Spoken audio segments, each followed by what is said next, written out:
السلام علیکم۔ رمضان کی راتوں میں ایک ایسی رات بھی آتی ہے جسے اللہ نے ہزاروں مہینوں سے بہتر قرار دیے۔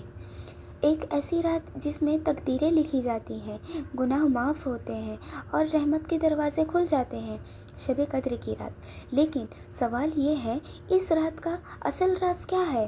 یہ رات اتنی عظیم کیوں ہے اور ہم اس سے کیسے پہچان سکتے ہیں؟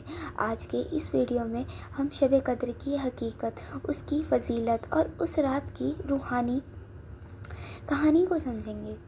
شب قدر کا ذکر قرآن میں سورہ القدر میں آتا ہے۔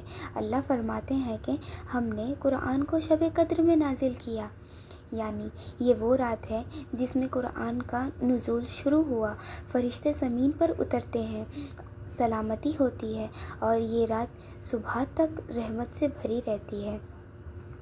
اس رات کو تقدیر کی رات بھی کہا جاتا ہے کیونکہ اس میں بندوں کے آنے والے سال کے فیصلے لکھے جاتے ہیں۔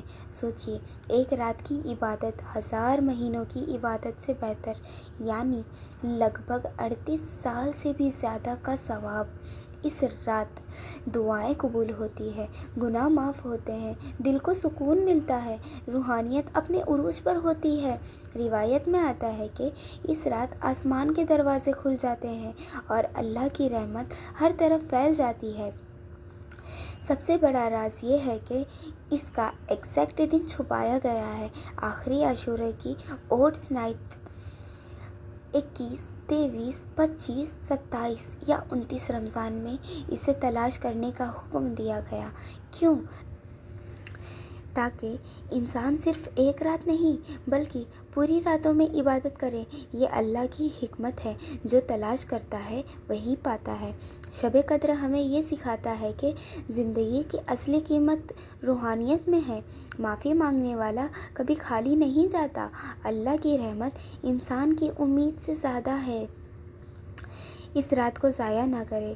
آپ یہ عمل کر سکتے ہیں: قرآن کی تلاوت، دعا اور استغفار، نفل نماز، اپنے اور اپنے گھر والوں کے لیے دعا، دل سے توبہ، سب سے اہم دعا اللہم انکا عفو تحب العفو فاعف عنی۔